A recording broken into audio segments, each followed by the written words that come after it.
Kinausap ko mo daw, yung nanuntok sa kanya. Maliit na bigote. So sigurado ako hindi yung pulis. Kaya wala bang kayong pulis na may bigote, di ba? Yes sir, wala po kami. Walang may pulis na bigote. So asset yun, baka asset. Baka may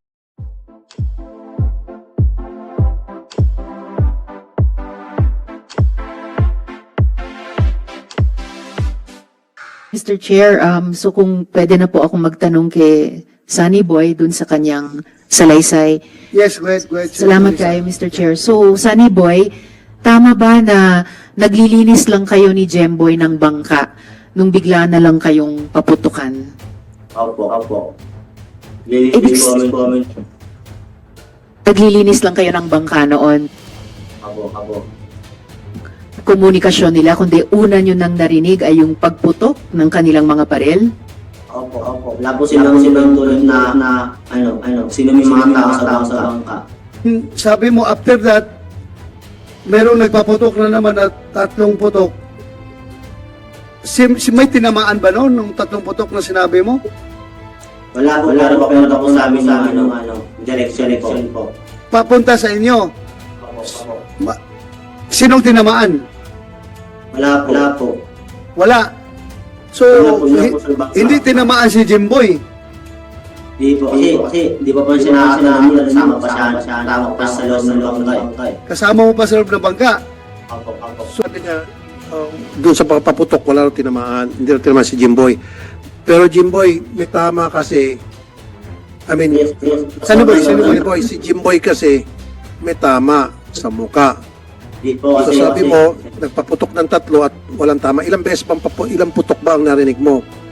ganito po kasi siya sobrang takot boy. Nakakbang po siya ng malon.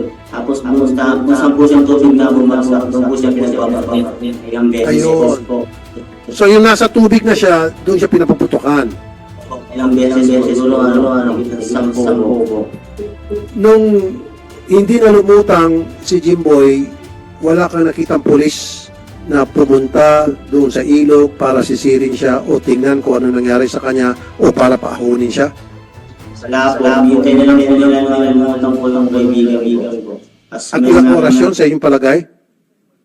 Gaano katagal? At doon na siya tinamaan. Pero ngayon sabi mo sa bangka pa lang may dugo na bago siya lumundag. Di po yung nakaano po sa nakakapagod sa busa po, doon na po siya pinagpabaril. Okay. So nasa tubig siya tapos nakaangat siya. Di po sa busa pala siya ng bangka, patalon pa lang po siya, pinagpabaril na po siya. Yung sa tingin mo, tumalon si Jimboy sa tubig dahil natakot siya o nahulog siya dahil tinamaan siya ng bala? Paano nangyari? Kinamang bali. Ikaw, bakit hindi ka tumalon? Di po kasi ako sinunoy. Nagbigay ng sworn statement itong si Police Captain Mark Joseph Carpio. Tingnan mo kung tumutugma doon sa pagkakaalam mo kasi nandoon ka na pagdating nila sa lugar may 10 metro ang layo mula sa kinatatuyan at agad daw kayong pinakiusapan na kung maari ay lumapit at sumuko na. Totoo ba yon? Po, Totoo ba na kinausap kayo ni Captain Carpio at sinabihan na, nilapitan kayo at sinabihan na sumuko na? hindi po kasi 5 metro po yung layo ng bangka eh. Wala siyang sinabing gano'n na sumuko na. Kaya po. At sinabi niya sa halip na sumuko raw kayo, ay biglang tumalon si Jimboy. Hindi gano'n nangyari. Wala po yung sinabi yung Okay. Yun lang. So, Sunny Boy, pagkatapos ng mga pangyayaring yan, dun sa bangka, dun sa tubig, ulitin ko lang yung tanong kanina, totoo ba na sinaktan ka ng pulis habang kinukuhanan ka ng statement nung idinila kanila sa stasyon? pinuntok po nila sa mga tagiliran ko po. Inano ka sa tagiliran? Suntok po. Sinuntok ka sa tagiliran? Ilang beses ka sinuntok? Yung beses lang po, pero malalakas po. Ilan? Yung beses lang po, pero malalakas po yung suntok nila. 3 beses kang sinuntok ng malakas sa tagiliran. Yun. Nandito ba yung taong ito na gumawa nito sa iyo? Yun. Tingin mo, pulis talaga yun. Opo. So, isa lang siya nanuntok sa'yo o marami sila? Siya lang po. Kasi siya lang po nagpapayat sa akin ng mga larawan ng mga nangahold kasi ito po. Isa lang. Mr. Chair, Sige. Sunny Boy, bakit hindi mo na kita yung mukha niya? Then, nakikita ko po kaso po, hindi ko po siya kilala masyado sa pangalan. Pero sa mukha po, kilala po. But anyway, sige lang, baka, sino nakasibilyan sa inyong anim? Ang panahon na yun? Sino nakasibilyan? Sino? Asang kamay? Maliban at saka Bugayong. Sumama ba kayo doon sa estasyon? Nagdala kay Jimboy? Kasi maliban din daw po, binantahan din po ako niyan eh. Ano? Ano tungkol kay Sergeant Maliban, Sunny Boy? Hindi po ako maliban na ano, hindi na ako umamin, hindi na ako mabulan ng magulang ko. Pag hindi ka umamin, hindi ka maabutan ng magulang mo. Sabi ni Sergeant Maliban, Opo, sa ano, nandun pa po ako sa amin. Sa may ilog pa po. Nakaposas pa po ako. hindi masyado. Mr. Chair, Sunny Boy, ano ang pinapaamin sa iyo ni Sergeant Maliban? Yun nga po yung ano, yung mga ano, all the procedural kung may kilala daw po ba ako. Tinatanong ka tungkol sa mga nangho-hold up? Opo. Mr. Chair, kung pwedeng ipakita kay Sunny Boy sa ating camera yung 2 sa 6 na naka-civilian ngayon, at least kung ma-identify or ma-rule out kung sila yung sumuntok sa kanyang tagiliran. Hindi, mas maganda siguro silang lahat na nandun. Sino Sige po, Mr. nakasibilyan? Chair. Team leader, sino mga nakasibilyan during the time? Aside sa 2 intel operative, si Maliban at si Bugayong. Sino nakasibilyan? Sir, yung mga iba pa pong intel, Sino? si Police Staff Sergeant Sausa, Tayo.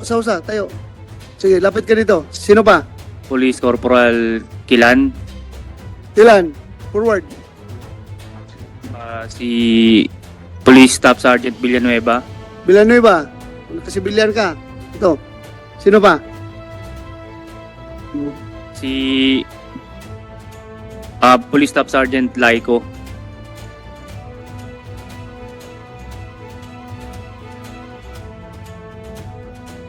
intel sila. Sino pa? Yan na po lahat. Yung nakasibilyan yan during the time. Yes po. So tayo kayong 2. Tayo. Mag-police line tayo dito. Hindi, Mr. Chair, isang huling katanungan lang.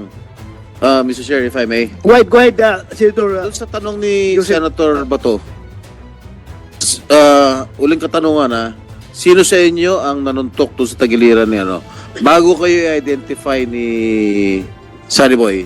Dahil pag kayo na-identify ni Sunny Boy at nagsinungaling kayo, pakukulong namin kayo. Sige na, one last chance. Sige. Para hindi na kayo makontempt. Wala talaga. Magsalita, ikaw rin sumagot ka. Ikaw. Oh, so, yung iba sumagot, ikaw ayaw. Baka mamaya, ikaw ang nanuntok. So, wala. Okay, sige, Sunny Boy, tingnan mo nga itong mga mukha nila kung saan dito yung nanuntok sa'yo. Meron ba sa kanila yung taong sumuntok sa iyo nung araw na yon sa tagiliran mo? Wala po dyan, ma'am. Wala. Wala po. Sige, thank you. You may sit down. Senator Rizal. Yes, Mr. Chair. Galvez. Yun. Tama ba na iba daw ang sinabi binigay niya salaysay ni Jimboy sa iyo, tapos nang i-convert mo na into affidavit, iba ang lumabas? Hindi po totoo, Your Honor, dahil nung time po na yon ay marami na po siyang mga nakausap. Maraming nakausap. Nung ini-interview ko na po siya, sabi ko sa kanya, huwag kang matakot, sabi ko sa kanya. Sabihin mo lang yung totoo para matulungan yung kaibigan mo, sabi ko po. Meron kang kopya ng affidavit na kinuha mo sa kanya? Meron din po.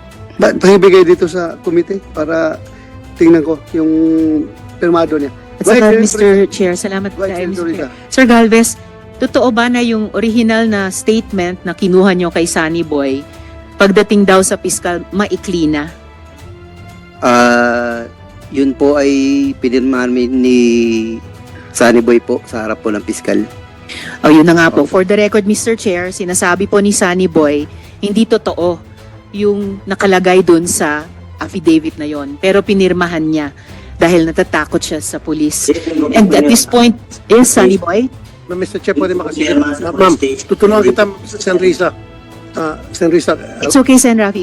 Gusto ko lang pakinggan yung huling sinasabi ni Sunny Boy bago ko i-turn over ulit sa Sorry. inyo, bago sa huling tanong ko. Yes, Sunny Boy, may sinasabi ka ngayon? Hindi ko po pinirmahan sa police station yung hindi po sa fiscal. Sunny Boy, nabanggit mo ring may pulis na nagsabing ipasok sa iyong salaysay na may dalang baril at droga si Jemboy. Tama ba yon, Sunny Boy? O ma'am, para po daw po sa kapulisan na mga walang po serbisyo. Yun po yung Ano, serbisyo? Opo, ano po yung sabi po sa akin ni Captain Carpio. Sinabi ni Captain Carpio. So, naunahan mo na yung huling tanong ko na nandito ba yung taong ito. So, Mr. Kihin sa salaysay niya na may dalang baril at droga si Jemboy. Tama ba yan? Hindi po, Your Honor. Wala po ako sinabing ganun.